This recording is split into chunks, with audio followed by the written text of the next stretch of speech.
In this lecture, we will continue the characteristics of sound waves. Wavelength आपली झाली आहे. Next, characteristics, amplitude. Amplitude ज्यावेळेस wave medium मधून travel करते, when wave travels through medium, its particles are get disturbed temporarily. थोड्या वेळासाठी ते जे पार्टिकल्स आहेत ते पार्टिकल्स डिस्टर्ब होतात, थोडंसं त्यांना टेन्शन येतं. टेन्शन आल्यामुळे त्यांची डेन्सिटी वाढते, म्हणजेच कॉम्प्रेशन रिजन. त्यांचं टेन्शन कमी झाल्यामुळे त्यांची डेन्सिटी कमी होते, त्यालाच आपण म्हणतो रेअरफॅक्शन रिजन. तर ॲम्प्लिट्यूड म्हणजे काय तर पहा, ही जी वेव्ह आहे फ्रॉम ए टू ई, या वेव्हला आपण काय म्हणतो, वन कंप्लीट साऊंड वेव्ह. तर या वेव्हमध्ये असा एक पॉइंट तुम्ही पहा की तो पार्टिकल या नॉर्मल डेन्सिटी लाईन पासून खूप दूर आहे, खूप दूर आहे. ही जी लाईन आहे, ही लाईन, या लाईन पासून या वेव्हचा एक पार्टिकल असा शोधा की तो या लाईन पासून खूप दूर असेल. म्हणजेच ही वेव्ह असेल तर हा पॉइंट पहा, पॉइंट बी हा या लाईन पासून एवढा दूर आहे कॉम्प्रेशन रिजन मध्ये. या रेअरफॅक्शन रिजन मध्ये पहा, हा पॉइंट इथला नाही, हा पॉइंट खूप दूर, खूप दूर म्हणजे या कॉम्प्रेशन या रेअरफॅक्शन रिजन वर हा पॉइंट सर्वात दूर असेल, या कॉम्प्रेशन रिजन वर हा पॉइंट सर्वात दूर असेल. म्हणजे हे डिस्टन्स इज कॉल्ड ॲम्प्लिट्यूड. या डिस्टन्सला आपण म्हणतो ॲम्प्लिट्यूड ऑफ वेव्ह. म्हणजे इथला पार्टिकल तो आता इथे आला आहे एवढा दूर. जो पार्टिकल इथे होता, नॉर्मल डेन्सिटी ज्यावेळेस होती त्यावेळेस तो पार्टिकल इथे होता. ज्यावेळेस हा पार्टिकल डिस्टर्ब झाला, ज्यावेळेस हा पार्टिकल डान्स करायला लागला, त्यावेळेस हा पार्टिकल डान्स करत करत एवढा दूर आला. म्हणजे हे डिस्टन्स म्हणजे ॲम्प्लिट्यूड.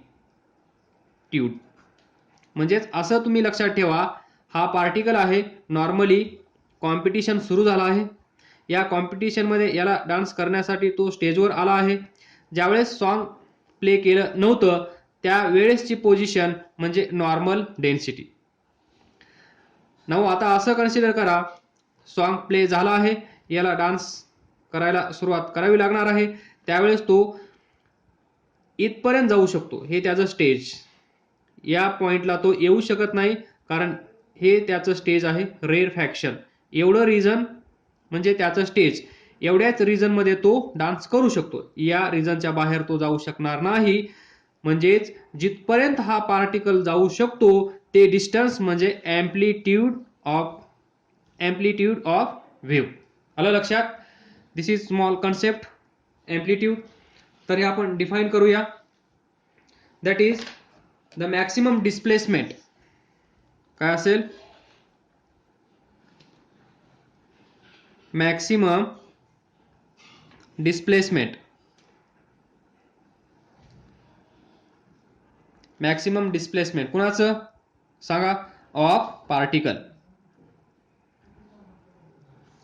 हा पार्टिकल कुठला आहे? Particle of medium. त्या मीडियमचा, त्या कॉम्पिटिशन मध्ये जेवढे पार्टिकल्स सहभागी होतील त्यापैकी एक particle. Maximum displacement of particle of medium. कुठून? From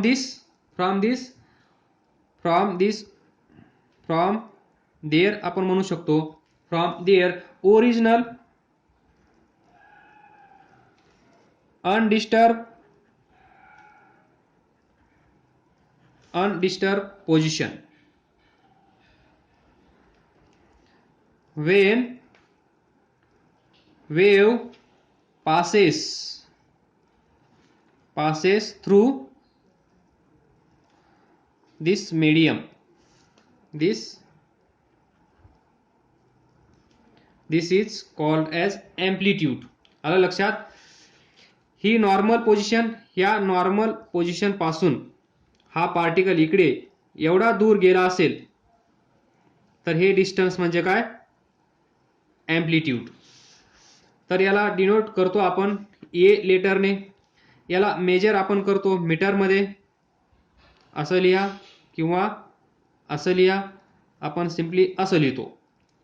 it is measured in metre, कारण it is also distance from this position. हे डिस्टन्स, मग डिस्टन्स आपण कशामध्ये मेजर करतो?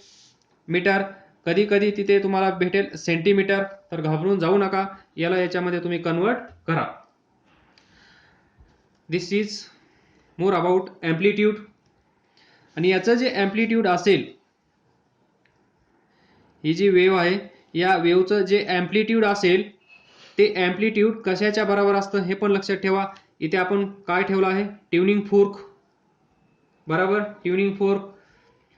तर amplitude of this wave is same to the amplitude of this vibrating body. जी body ही वेव्ह तयार करत आहे, ही बॉडी म्हणजेच हा ट्युनिंग फोर्क ही वेव्ह तयार करत आहे, म्हणजे हा सोर्स आहे, सोर्स ऑफ वेव्ह. वेव्ह कोण तयार करत आहे? व्हायब्रेट करण्यास. व्हायब्रेट कोण करत आहे? इथले पार्टिकल. हा ट्युनिंग फोर्क. डान्स करायला भाग कोण पाडत आहे? हा ट्युनिंग फोर्क. म्हणजे याची जी एम्प्लिट्यूड असेल तेवढीच एम्प्लिट्यूड या वेव्हची असेल, कारण हा प्रोड्युसर आहे. हा प्रोड्युसर आहे. हा प्रोड्युसर असेल, याची वेव्हलेंथ एम्प्लिट्यूड 2 सेंटीमीटर असेल, तर या वेव्हची एम्प्लिट्यूड पण 2 सेंटीमीटरच असेल. हे पण लक्षात ठेवा. So we can write the amplitude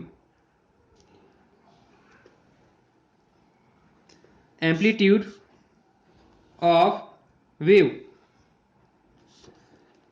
is equal to or same equal to the amplitude of vibrating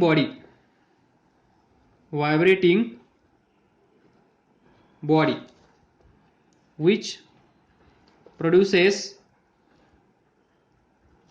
this wave. This is more about amplitude. Next, time period. It is time period. तर हे एकदम सोपं असेल. पहा, ही wave कुठून सुरुवात झाली आहे? स्वतःला क्वेश्चन विचारा. ही वेव्ह कुठून सुरुवात झाली आहे? कुठून सुरू झाली आहे? ए पासून. तर ही वेव्ह, दिस वन कंप्लीट साऊंड वेव्ह इथून सुरू झाली आहे. तिचा एंड कुठे झाला आहे? म्हणजे ही वेव्ह कंप्लीट कुठे झाली आहे? At point E. This wave starts at point A and ends at point E. That is this distance. This wave A पासून निघाली, बी ला पोहोचली, बी पासून निघाली, सी ला पोहोचली, सी पासून निघाली, डी ला पोहोचली, डी पासून निघाली, ई ला पोहोचली. याला आपण म्हणतो one complete sound wave. One complete sound wave. म्हणजे हे डिस्टन्स, म्हणजेच या वेव्हला इथून इथे येण्यासाठी किती वेळ लागला? या वेव्हला इथून इथे येण्यासाठी किती वेळ लागला त्याला आपण म्हणतो टाइम पिरियड. म्हणजेच time taken by wave to complete one complete sound wave. एक वेव्ह तयार होण्यासाठी लागणारा वेळ. सिंपल. एक wave complete wave. One complete wave होण्यासाठी लागणारा वेळ म्हणजे time period.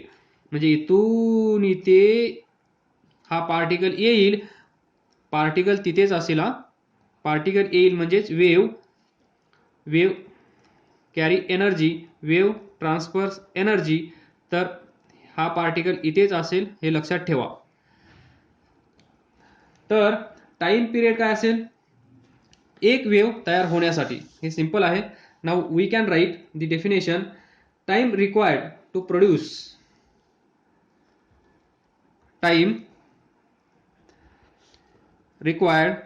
Produce one complete wave is called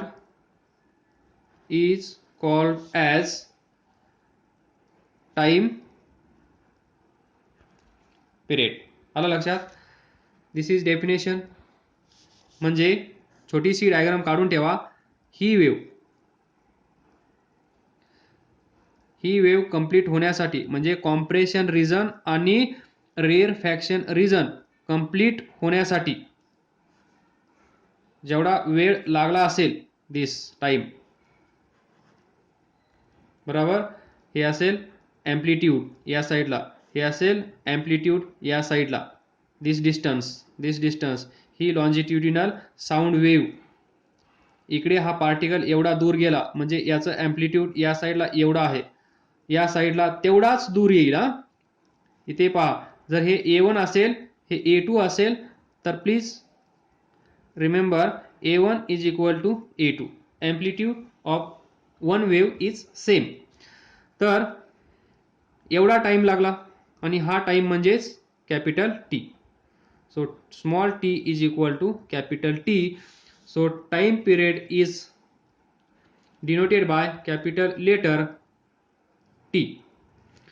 Time required to produce one complete wave is called as time period. तर थोडंसं इथे लक्ष द्या. आपण काय म्हणत आहोत? One complete wave. यालाच आपण म्हणू शकतो वन व्हायब्रेशन. लक्षात ठेवा, हे सारे वर्ड्स प्रॉब्लेमसाठी तुम्हाला हेल्प करतील. वन व्हायब्रेशन म्हणजेच हा पार्टिकल इथून निघेल, एवढा डिस्टर्ब होईल, परत तो कॉम्प्रेशन रिजन संपेल, परत इथे येईल नॉर्मलला, परत तेवढाच या अपोजिट साईडला जाईल आणि मग परत तो इथे येईल. मग याला आपण म्हणतो वन व्हायब्रेशन. एक व्हायब्रेशन, एक फेरी, एक टर्न म्हणजेच one vibration. One complete wave यालाच आपण म्हणतो वन कंप्लीट सायकल. आलं लक्षात? पहा, वन कंप्लीट सायकल, ही एक सायकल कंप्लीट होत आहे, बरोबर. वन व्हायब्रेशन, एक व्हायब्रेशन याला आपण म्हणतो, आणि यालाच म्हणतो वन कंप्लीट वेव्ह. तर हे तिन्ही वर्ड लक्षात ठेवा. या तिन्ही वर्डचा अर्थ सेम असेल. प्रॉब्लेम सोडवत असताना वन कंप्लीट वेव्ह तोच प्रॉब्लेम तुम्हाला वन व्हायब्रेशन म्हणून विचारला जाईल, तोच प्रॉब्लेम तुम्हाला वन कंप्लीट सायकल म्हणून विचारला जाईल. त्यावेळेस लक्षात ठेवा हे सारे वर्ड्स. तर आपण या तीन वर्ड्सचा यूज करून इथे पहा, time required to produce one complete wave हा वर्ड आपण यूज केला. तर alternative definition simple. Time taken to complete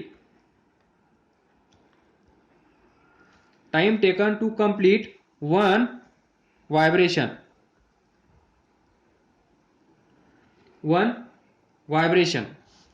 time taken to complete one vibration. This म्हणजे वन कंप्लीट वेव्हच्या जागेवर आपण काय वर्ड यूज करू शकतो? One vibration is called as time period or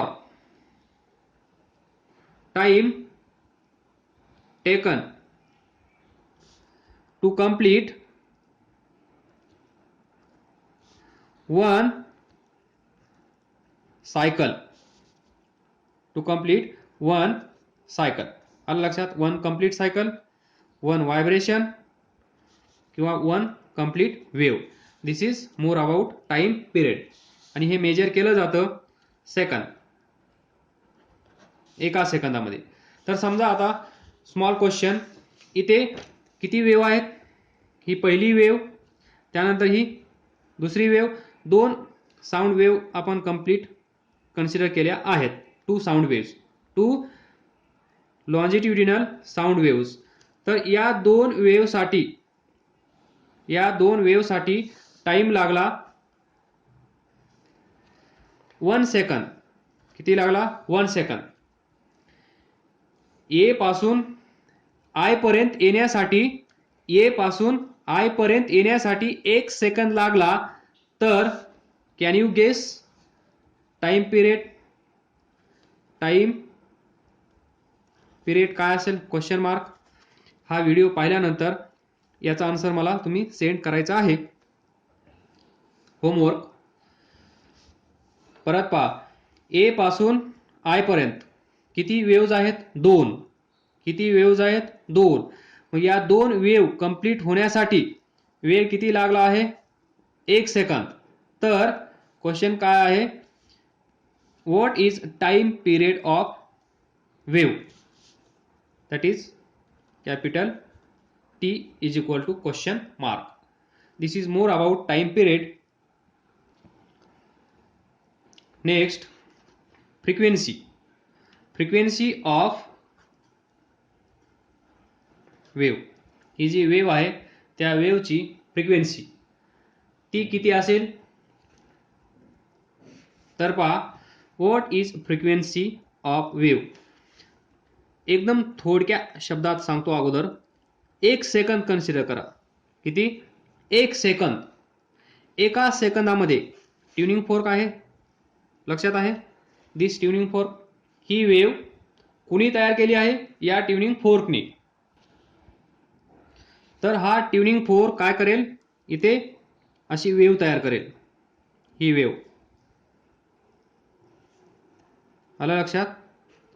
this wave is produced by this tuning fork.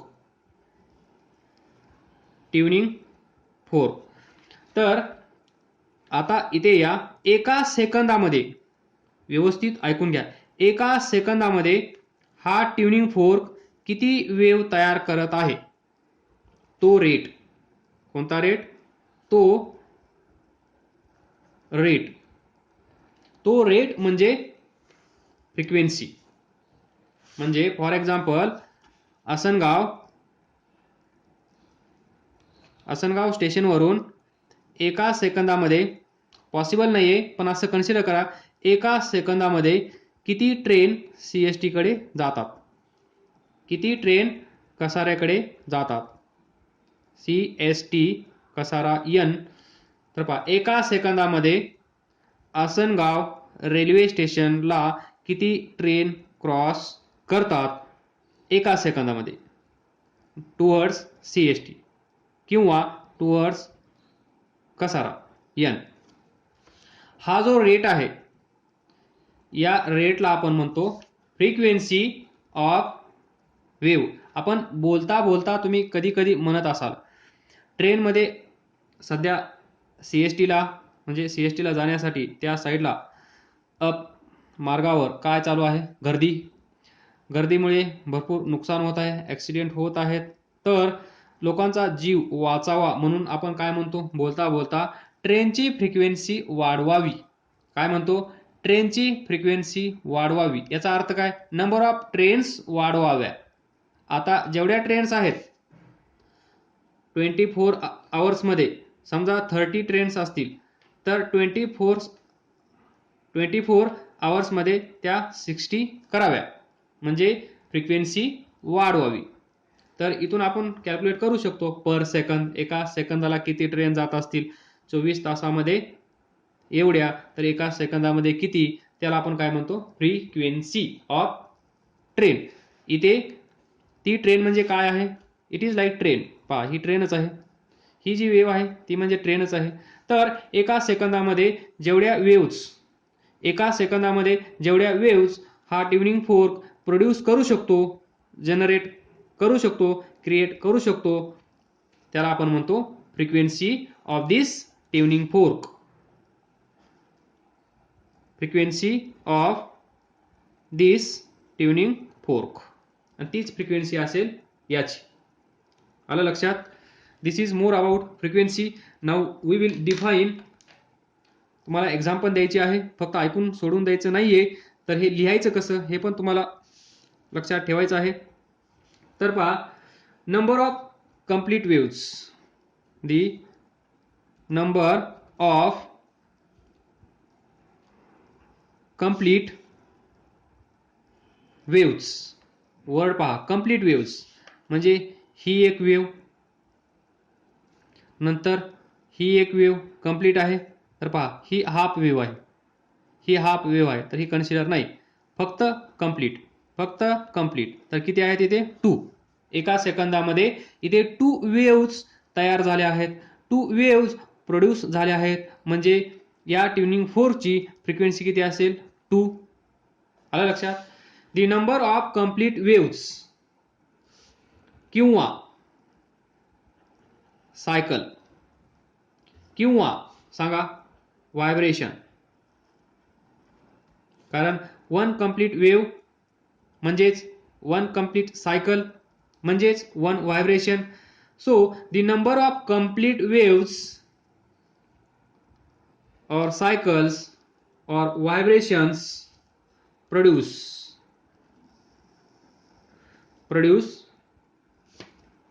in 1 second is called as frequency of wave. This is the definition of frequency of wave. आलं लक्षात? एका सेकंदामध्ये 20 complete waves म्हणजेच 20 cycles म्हणजेच 20 vibrations होत असतील तर इथे frequency किती असेल? 20. तर आता युनिट काय असेल याचं? तर पहा, the number of complete waves or cycles or vibrations in 1 second is called frequency of the wave. त्यानंतर the number of vibrations per second is called as frequency. या डेफिनेशनला आपण असं लिहू शकतो. इथे पहा, एका सेकंदामध्ये किती व्हायब्रेशन होत आहेत? 20. एका सेकंदामध्ये 20 व्हायब्रेशन होत आहेत. मान्य? म्हणजेच second alternative definition, the number of vibrations per second, याला असं लिहू शकतो आपण, 20 व्हायब्रेशन्स. एक सेकंदामध्ये 20 म्हणजेच 20 व्हायब्रेशन्स पर सेकंड. आलं लक्षात? इथे पहा, 20 सायकल्स पर सेकंद, कारण एका सेकंदामध्ये होत आहे म्हणजे per second. 20 vibrations per second, 20 waves complete होत आहेत पर सेकंद. सिमिलर, बरोबर?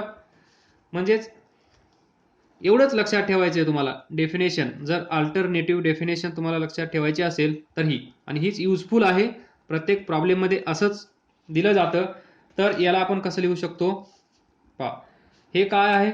Number of waves, number of vibrations, number of cycles म्हणजेच नंबर ऑफ सायकल्स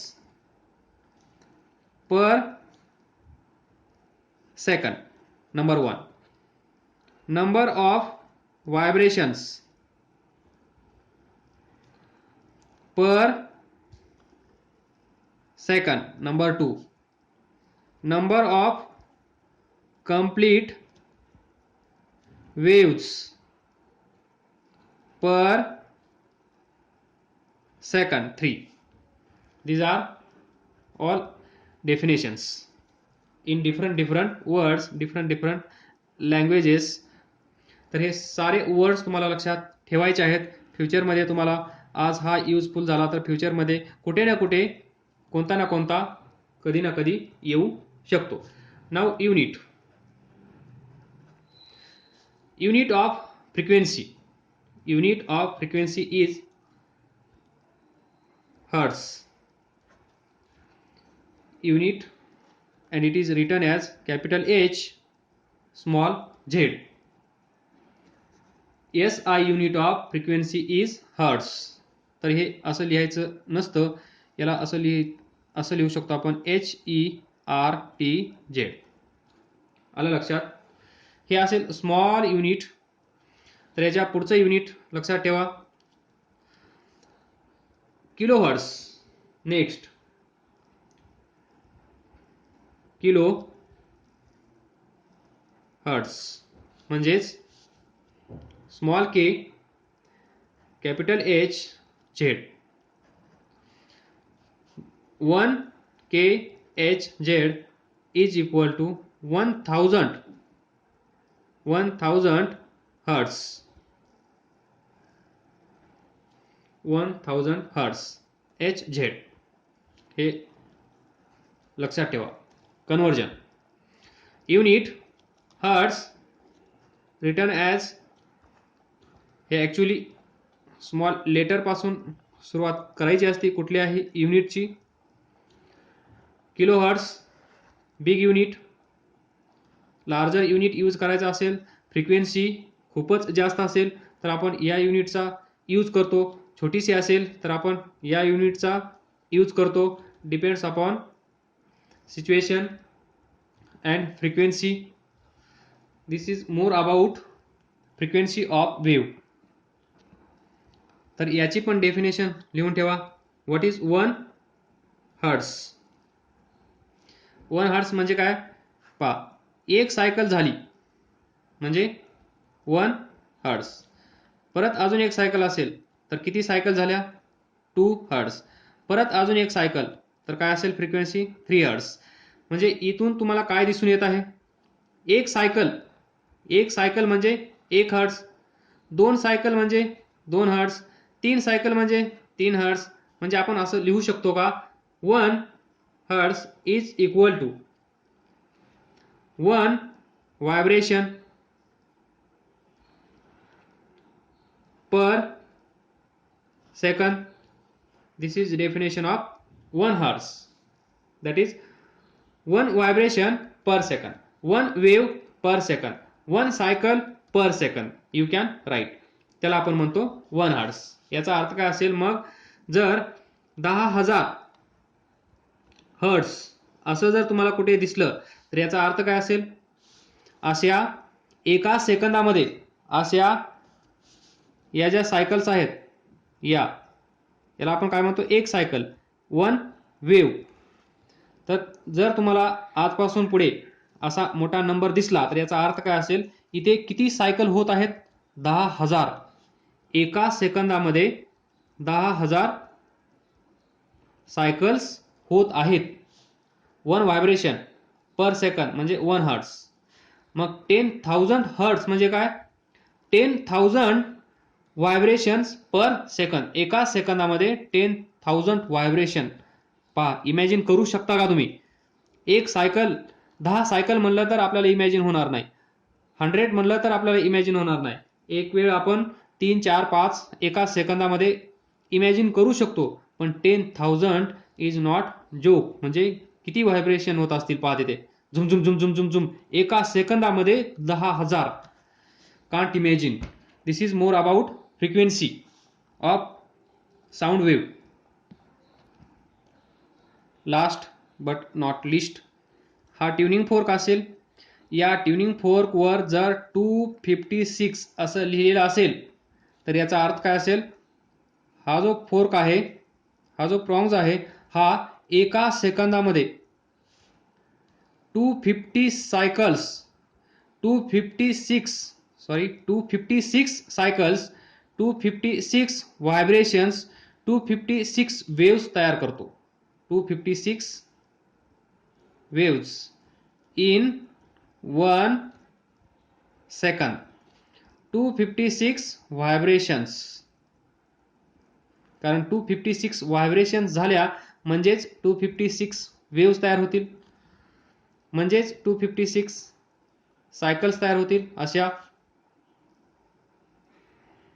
काढत बसा 256 सायकल्स एका सेकंदामध्ये. आपल्याला काढायला 1 दिवस लागेल, तर हा एका सेकंदामध्ये 256 कसा तयार करत असेल. विचार करत बसा. Develop your mind. This is more about characteristics of sound waves. काय समजलं नसेल तर विचारत राहा, अभ्यास करत राहा, पुढे जात राहा. All the best. थँक्यू.